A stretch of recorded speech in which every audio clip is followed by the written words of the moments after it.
Drum roll, please.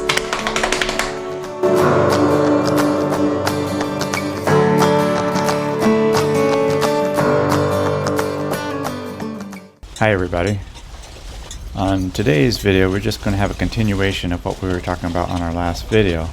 As you can see, we have a lot of water on our ground from all the rain that we got, but we got to get this plowing done, and we're hoping that this dries up after a little bit, but it surely doesn't look like it's going to by the way that water is flowing right there.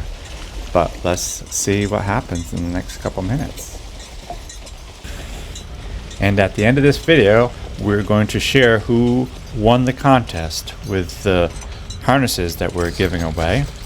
I'm so glad that I didn't have to choose and that you guys are choosing for us, because we had so many people that were well qualified to win this harnesses, and it would have been very difficult for me to choose which ones it should go to.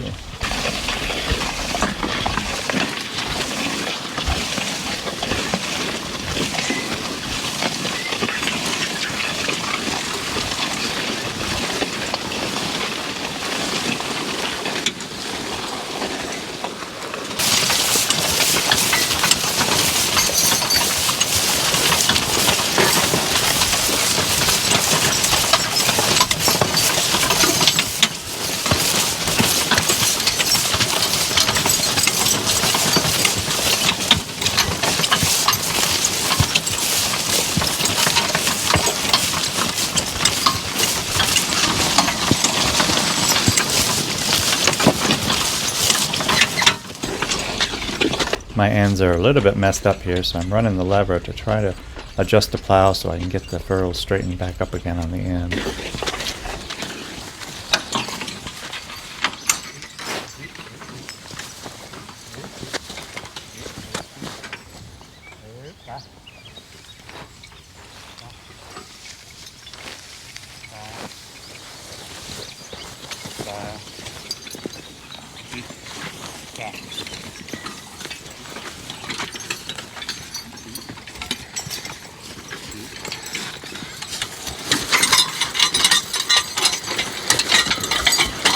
Earl's getting straighter.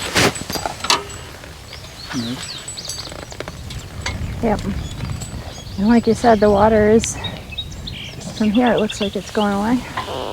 That one spot, I'll take a bit to get rid of that. So I want to show everybody something on this plow. This plow, of course, is a very nice plow. With a humongous moldboard plow itself, you know. But this plow here has what we call a coulter. This is a coulter right here, or this right here. So this rolls, and these are adjusted so they're approximately 3/4 of an inch lined up from here, from this at the side of the plow here. We want about 3/4 inch actually into the land. So you can see down here, maybe that coulter is actually cutting a little bit wider path than the plow itself does. Now the reason for that is to get all the sod out of the way and cut before the plow actually hits it. And they do a wonderful, wonderful job. And so that works really good. Another thing that you need to look out for when you're using any plow is this heel right here. This should actually be on the ground. If this is floating in the air, that's not good. You want it laying flat on the ground.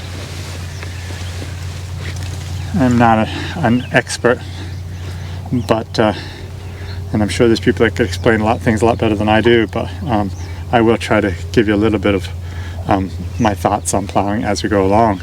And even if we can get into the garden with a walking plow, it's a totally another new ball game there, and we'll see what happens. As you can see, we're still in water, but it's amazing. Where did that water go?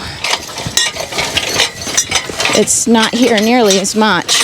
It just gets covered up, and that's really cool. I did notice where it was really wet, it splashed onto the seed bed over here, but even that is being absorbed already. I'll show you. Here's a little bit more water. much less than it was. And there is some that's going to have to be absorbed, and it had some standing on water on it to begin with. So it is a little bit more, which isn't great.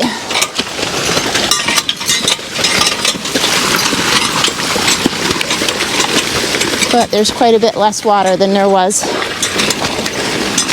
Just gets covered up and absorbed.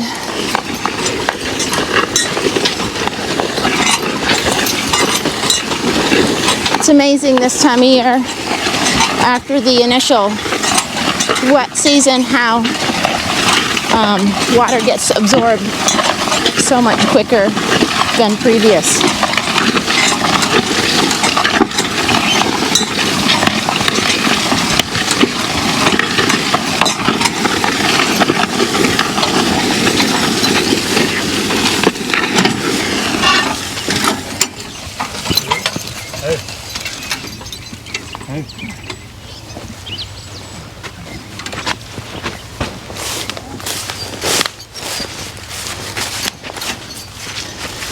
Let's see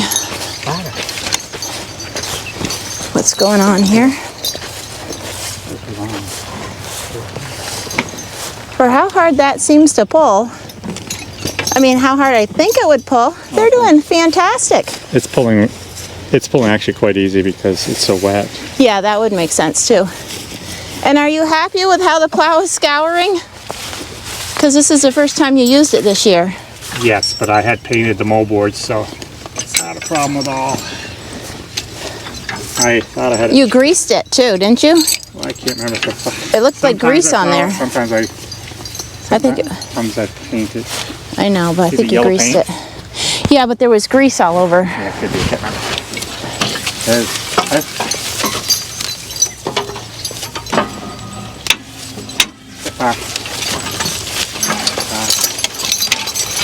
I personally think grease works good because paint sometimes sticks depending on what kind of paint you have.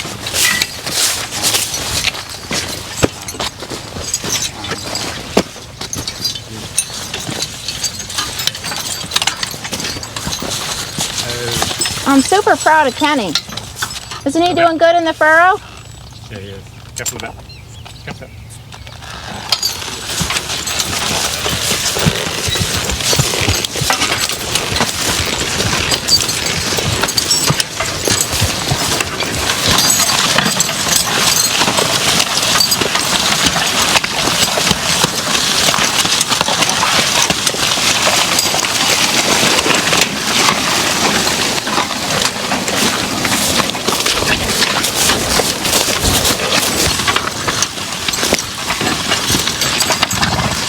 Here's a point where the grass gets too long and it doesn't get covered up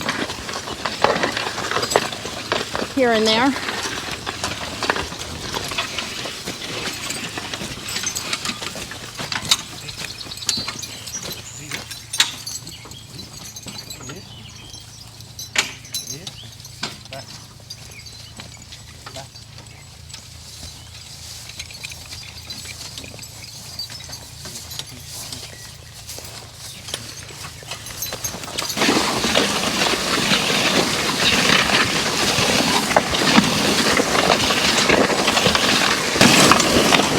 I walked the whole furrow all the way through on dry ground, just like the Israelites walking through the Red Sea.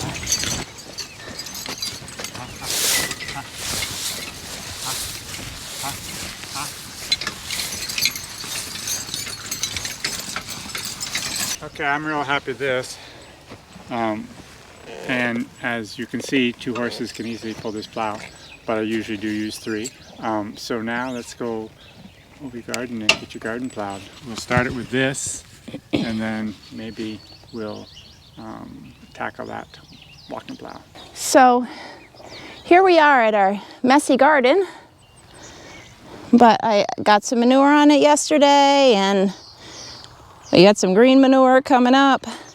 But yesterday I went grocery shopping, and lately it's been alarming me a little bit. It just seems like the shelves are not as stocked as they were, and I know it's for different and various reasons, but we also know the prices are really going up. So I was talking with Jim, and last year we downsized a little bit because there's just the two of us and we couldn't keep up with everything. This year I'm home all the time, even though I still seem as busy as when I was working.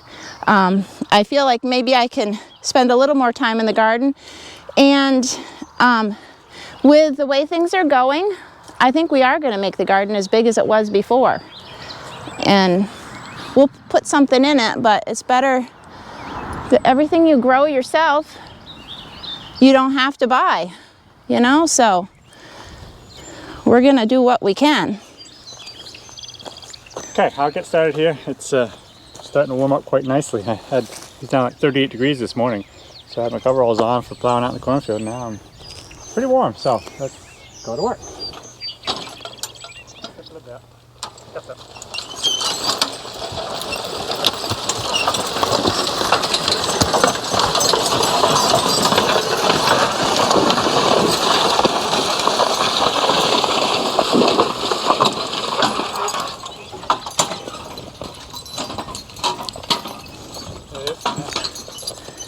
As you can see, Jim's plowing quite a lot shallower than he does in the field.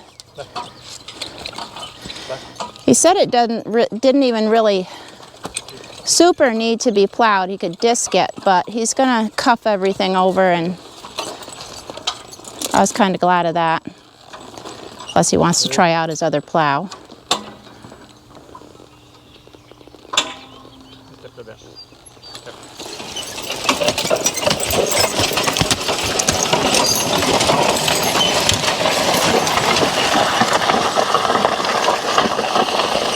Lots of worms in here. I'm glad to see that.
As you can hear, there's a lot of rocks in here. We have picked so many rocks out of this garden over the years. They just keep on a-coming. But keep some moisture in, I guess. So they say.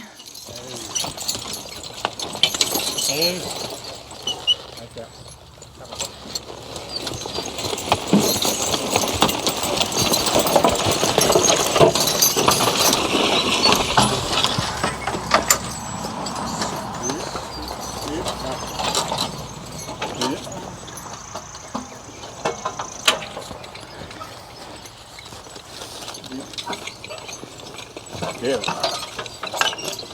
Yeah.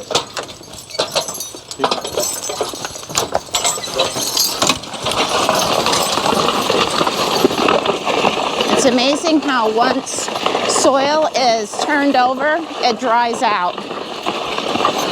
So I'll let this sit for a little while and then I can get to planting.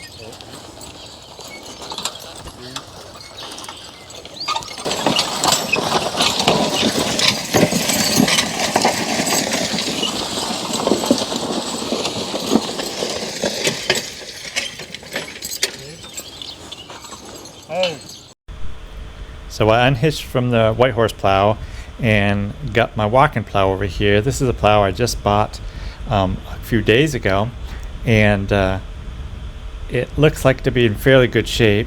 I have not done this for many years to use a walking plow. These two horses are, I'm pretty sure, going to be too fast for the walking plow, but at least today, but eventually I might be able to get them working pretty good with a walking plow. So it's difficult to get my lines to be the right length because I'd have to tie a knot in them and put them behind my back. And there's two different ways behind your back to do that. You can either put them directly behind your back, or you can put one line up over your shoulder and one around your back, which is what I normally do. But they're not even now long enough, so I'm going to have to go get more lines. But for right now, they started pulling it, so let's go. Well, that's all you're going to see of me plowing today. In our next video, I will show you what happens with that. It was not very pretty, I can guarantee you that. But right now, let's go to Abby, and she's going to tell us the results of our contest that we have. Okay, so as many of you saw in our last video, we're having contests to give away the harnesses that Duke and Earl used to wear and have grown out of. So we had 10 different contestants from all over the United States put in their reasons why they think that they should win or would like to win these harnesses. And if you missed that, make sure to check out the last video we had. I'll put a card up for it. And if you voted, thank you for your vote. We tallied up all of the votes and we have a winner. And that winner is, drum roll please, Elizabeth, #1. So congratulations, Elizabeth. I'm so excited that you get to use this set of harnesses for your horses, and I think that, and I hope that they will be very helpful for you as you continue to work with horses. So congratulations, Elizabeth. Thank you to all of the contestants who sent in their entries, and it was very cool to see all the different people that are working horses in different ways around the United States. So thank you, everyone. Congratulations, Elizabeth, and thanks for voting. I hope that everyone has a great day, and we will see you next time on Working Horses with Jim.